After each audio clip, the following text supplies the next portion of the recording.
Hello. Alan Sugar. I really like this guy. I really, really like him. I've seen him speak. I've read his books. I know kind of like all about him. I talk about him a hell of a lot because I really like him. I like the way he thinks. I like what he's done. At the age of 12, Alan Sugar was boiling beetroots. Trust me, he never wanted to boil beetroots. That's just what he did to get to where he wanted to be. He sold the beetroots to the greengrocer 3 doors down to make some money. At the age of 14, he'd found some bags of wool down by the factory, and he sold the bags of wool to somebody who wanted them in the East End of London. He's a clever guy. At 16 years old, he was selling car stereos and TV aerials. And at 21 years old, he formed his own company. It was called Alan Michael Sugar Trading, otherwise known as Amstrad. So he's a really clever guy.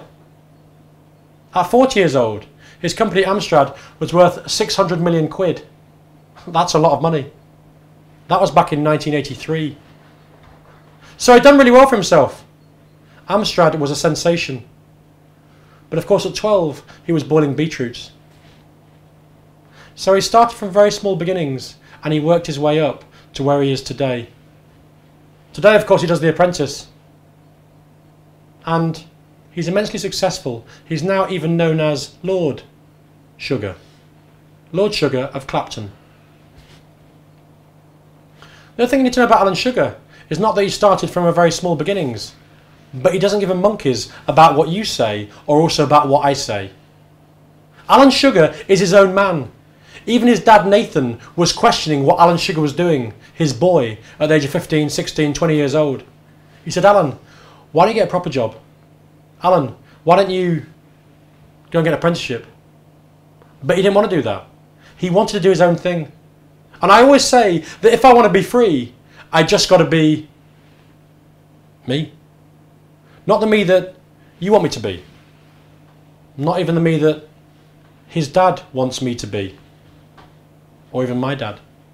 Just the me that I want to be. So Alan Sugar, I really like him. Thanks. You know, having making a decision out of these last two of you, it's very, very hard because it's a tough one.